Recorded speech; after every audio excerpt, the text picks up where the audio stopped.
আজি ৰাতিপুৱা প্ৰায় 11:30 বজাত আমি হাজো থানাৰ এখন এফআইআৰ পালোঁ যে আমাৰ হাজো থানাৰ অন্তৰ্গত বামুণটোলা গাঁৱৰ শ্মশানৰ কাষত থকা এটা মন্দিৰৰ পৰা কালী মন্দিৰৰ পৰা প্ৰায় 1 ফুটমান ওখ এটা পিতলৰ মূৰ্তি কোনোবা অজ্ঞাত দুৰ্বৃত্তই চুৰি কৰি লৈ গৈছে।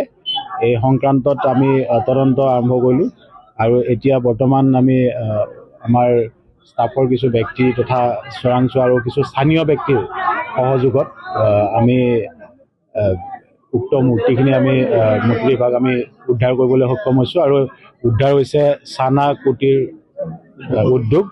এইটো আছে আমাৰ মুছলিম পট্টি ৰামদিয়া ৰোড হাজো আৰু তেখেতৰ স্বত্বাধিকাৰী যিজন ইজাজ আহমেদ তেখেতক আমি বৰ্তমান সোধপোছৰ কাৰণে আমি লৈ গৈছোঁ থানাত। আমি তেখেতক সদ্যহতে আটক কৰিছোঁ। এই চোৰৰ লগত আমাৰ যিখিনি আমাৰ চ'ৰ্চৰ তথ্য 2-4জন ব্যক্তি আৰু ইনভলভ আছে তেওঁলোকক আমি তেখেতৰ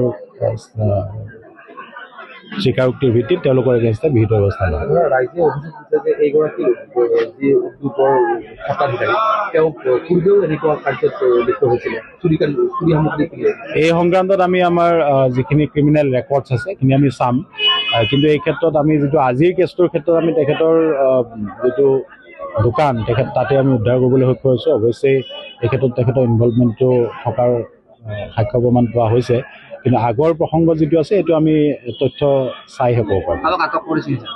এই মুহূৰ্তলৈকে সোধপোছৰ বাবেতো চানা কুটিৰ যিটো উদ্যোগৰ আমি স্বত্বাধিকাৰী ইজাজ আহমেদ তেখেতক আমি হেফাজতত লৈছোঁ, সোধপোছ কৰিম। যিহেতু arrest is the last stage of investigation, আমি চাই আছোঁ তেখেতৰ ইনভলভমেণ্টটো কি আছে আৰু তেখেতৰ লগত তেওঁ নিজে আনিলে নে তেখেতক কোনোবাই আনি দিলে, তেখেতে কিনিলে নে নাই, এই গোটেইখিনি আমি তদন্ত যিহেতু চলি আছে তাৰপিছতে ক'ব পাৰিম। মা কালীৰ মূৰ্তিৰ লগতে আৰু কিবা সামগ্ৰী নাই, এফআইআৰ মতেতো মা কালীৰ মূৰ্তিভাগৰ কথা উল্লেখ কৰা আছে। তাৰপিছত আমি তদন্তত আহিছে সেইখিনি আমি তদন্ত খাতি উল্লেখ কৰিম। যিকোনো খবৰৰ বাবে যোগাযোগ কৰক 7099017330 লগতে 7099017110 নম্বৰত।